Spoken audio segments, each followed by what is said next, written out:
In freeform looping, our goal is to integrate design on a barely conscious level to help us make choices that result in the impression that it was all effortless. To get to that point, we need to address design on a conscious level and break it down just the way we break down stitching techniques. As I've said before, it's very helpful to select one or two design concepts to help guide the choices you make in a project. That's a habit every bit as important as thread control. In the last unit, design concepts were mentioned as the work progressed. In this unit, we'll focus specifically on the design process in two small demonstration projects. Both projects are based on the use of motifs. Among freeform crocheters, they might be called scrumbles. That's a term for doodling with thread popularized by Sylvia Kosh and James Walters. We'll begin with a project worked using a substrate. A friend of mine who does stained glass gave me some of her scraps. She tumbled the edges so that they aren't so sharp, and I wanted to make a freeform pendant using one of those scraps and some of my hand-dyed linen thread. I thought the glass would help show off a lacy freeform structure, and it would also give the pendant enough weight to wear well. Colors that are opposite each other on the color wheel, like blue and yellow, offer a strong contrast to each other. Those opposites are called complementary colors. So for this Evening in Paris blue glass, I chose a gold thread. This was not the only gold thread I had in my stash, but I thought a thicker yarn would be out of proportion to the size of the finished piece. I might have gone with something as fine as sewing thread if I didn't mind spending a lot longer on this project. The scale of the piece also influenced my choice to work all the motifs and the assembly stitching in the same color and let the contrasting color come from the glass showing through the negative spaces, those open lacy parts of the stitching. My hand-dyed thread isn't a solid flat color though, so there's a little variety in the color when you look at the thread closely. As you can see, when you start breaking it down, just about every choice you make in a project is influenced by some element or principle of design. But you can generally choose just one or two design concepts to guide you through a project. In this necklace, I chose contrast and proportion. As in the last unit, I began by making some small motifs. Working a few motifs before assembly begins is a good way to audition threads to see if the color, scale, and manageability suit you. Working at the scale of jewelry can help you build the habit of making motif units smaller rather than larger. It is way too easy to get caught up in the rhythm of stitching and end up with motifs that are out of proportion to the piece.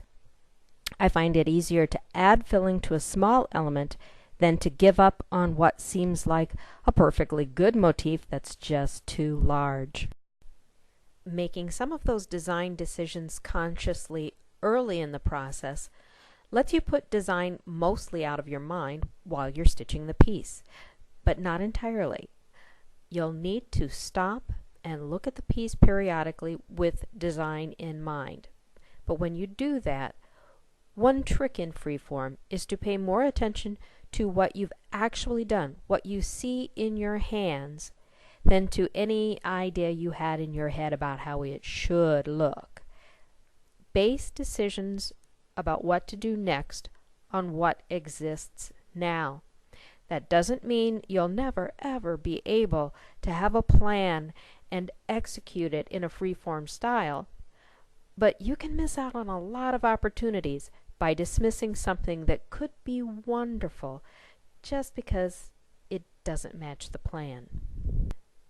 To finish this pendant, I used the double needle chain technique from lesson 1 to make a neck strap using the double fisherman's knot and the weaver's knot to add thread.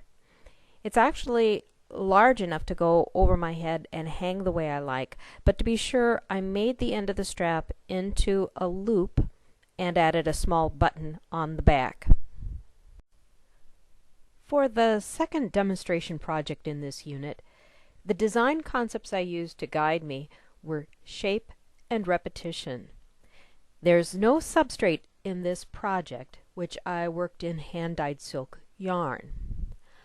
I began by making 3 fairly large motifs using a variation on the open center round motif you saw earlier in this lesson. In this case, the thread ring is made large and the space can be filled towards the center instead of from the center out. My plan was to join the 3 large motifs and add enough filling to make a cuff that would slip over my hand and onto my wrist. In theory, that should work, but I just didn't like the way it turned out. The shape elements were lost in the assembly, so I thought about how I might use repetition in a different way. I filled in the wavy edges on both sides to make them straight-ish, then worked a band of cross-knit looping on each edge. I liked the texture of the purl side of the cross-knit looping, and since that has a natural tendency to curl, I decided to use that curl and the purl texture as a border on the cuff. Stitching down the borders made the piece less elastic, but it still has plenty of ease to slip over my hand and onto my wrist. I may still add a liner to this cuff in a complementary color, but for now you can see what it looks like with no substrate. Freeform means never having to say you're sorry when you ditch a plan, like my intention to focus on shapes in this piece. In the next lesson, we focus on texture techniques and texture as a design concept. Texture, well, that's my own personal rabbit hole. But having a simple design plan can help tether you to a little bit of reality so that your looping adventures stay fun. I'll see you there.